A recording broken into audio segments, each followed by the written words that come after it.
Hello दोस्तों, राम राम और जय श्री राम। मैं बनारसी छोरा आपका स्वागत करता हूं आपके यूट्यूब चैनल हॉरर स्टोरी 0555 में। दोस्तों, आज की कहानी है पिशाच भाग 2। अगर आपने पहला भाग नहीं सुना है तो पहले आप उसे सुन लीजिए, नहीं तो आपको ये कहानी समझ नहीं आएगी। पहला भाग का लिंक मैं डिस्क्रिप्शन में दे दूंगा। दोस्तों, मैं कहानी शुरू करूं उससे पहले मैं आपसे एक निवेदन करना चाहता हूं कि अगर आपने चैनल को सब्सक्राइब नहीं किया है तो सब्सक्राइब कर लें, और अगर कहानी अच्छी लगे तो लाइक कर दें। अगर आपको डरावनी लगे, अगर आप अपने दोस्तों के साथ शेयर करना चाहते हैं तो शेयर भी कर दें। दोस्तों, आगे की कहानी है। उसकी लाल आंखें थी, चेहरा भयानक लग रहा था। वह भयानक भयानक आवाज में चिल्ला रही थी। मुझे देखकर वह भयानक आवाज में बोली, चले जाओ यहाँ से, क्यों इन लोगों के चक्कर में अपनी मौत को बुला रहे हो? छोड़ूंगा, सबको मार डालूंगा। मैंने डरते हुए कहा, क्यों मार डालोगे सबको? क्या दुश्मनी है तुम्हारी सबसे? और इस लड़की के पीछे क्यों पड़े हो? क्या बिगाड़ा है इसने तुम्हारा? पिशाच ने कहा, मैं इस लड़की के पीछे पड़ा नहीं हूँ, मुझे लगाया गया है इस लड़की के पीछे, और वो कोई और नहीं, इसके पिता ने लगाया है मुझे। मैंने चौंक कर कहा, लड़की के पिता ने? यह कैसी बातें कर रहे हो तुम? पिशाच अचानक मेरे पास आया और ठंडी आवाज में बोला, हाँ, पिता ने। और उसने मेरे गले को पकड़कर मुझे पीछे की तरफ ढकेल दिया। मेरा सिर दीवार से टकरा गया और मैं बेहोश हो गया। जब मुझे होश आया तो मैंने देखा कि सोना मेरे पास बैठी मेरे बालों पर हाथे फेर रही है। अब वह नॉर्मल लग रही थी। सोना ने कहा, अब कैसी तबीयत है तुम्हारी? मैंने कहा, अब कुछ अच्छा महसूस हो रहा है। सोना ने कहा, पर तुम बेहोश कैसे हुए? मैं सोचने लगा, शायद सोना को इसके बारे में कुछ पता नहीं है। उससे उस समय उसका शरीर उसके बस में नहीं था, वह तो पिशाच के वश में था, इसलिए सोना ऐसा पूछ रही है। मैंने कहा, कुछ नहीं, बस फिसल गया था।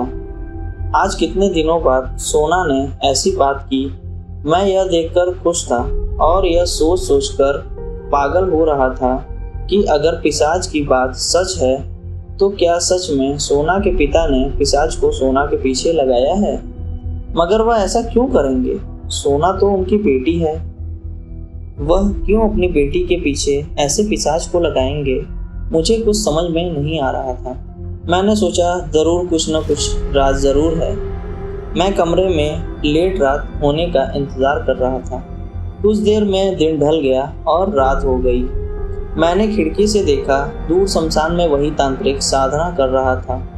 मैं घर के बाहर आया और उस तांत्रिक के पास जाने लगा। मैं वहां पहुंचा और तांत्रिक को सारी बात बताई और कहा, बाबा, अब तो पिशाच ने सोना के पिता की भी जान ले ली है, अब क्यों पीछे पड़ा है?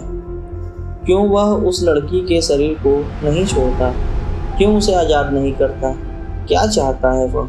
मैंने रोते हुए कहा, मेरी सोना का कैसा हाल बना रखा है, ना खाती है ना पीती है, बस सारा दिन कमरे में उदास बैठी रहती है। अब क्या करूं, कुछ समझ नहीं आता।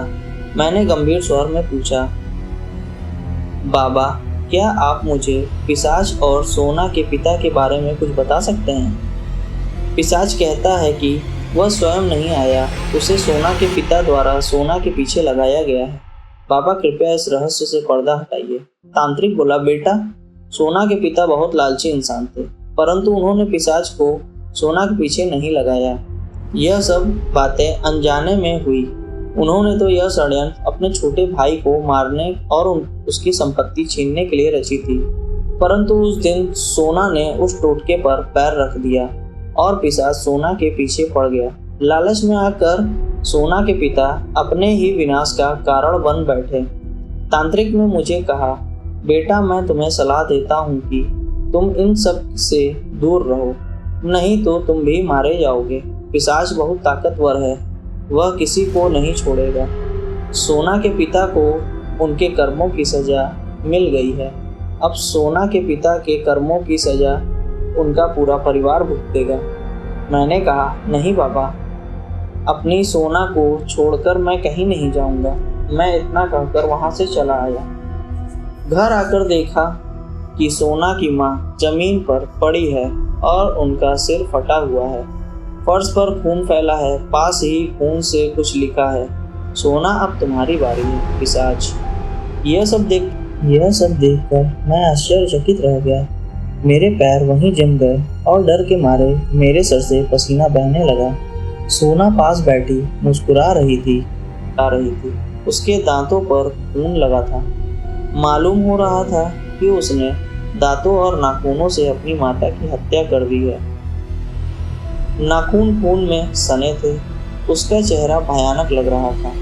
यह सब देख मैं स्तंभित रह गया। अचानक सोना का शरीर अकड़ने लगा। उसकी आंखें पलट गई, चेहरा सूख गया। मैंने चिल्लाकर कहा, क्या बिगाड़ा है सोना ने तुम्हारा? क्यों इसकी जान के पीछे पड़े हो? पिशाच, लौट जा बच्चे, मैं तुझे नहीं मारूंगा। मेरे काम में विघ्न मत डाल, इसी में तेरी भलाई है, वरना तू भी मारा जाएगा।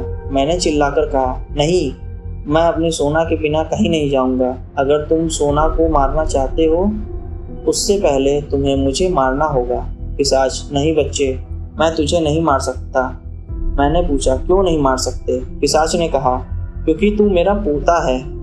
हाँ, मैं तेरा दादा हूँ बच्चे, तेरा दादा।